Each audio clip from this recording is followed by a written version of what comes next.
LIDR stock analysis and price predictions for Friday. Is Aeye stock a buy? I'll be breaking all this down in this brief short 1-minute video.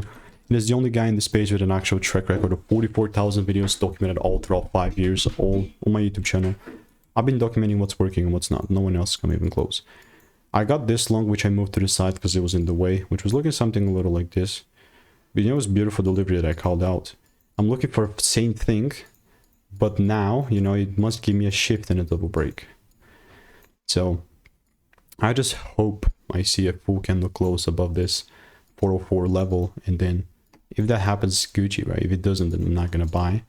I mean, LIDR, I've also already got about 6 results in here as well. So that's how LIDR is looking like. If you want to get my money making emails to the insights for free, then just click the first link in the description.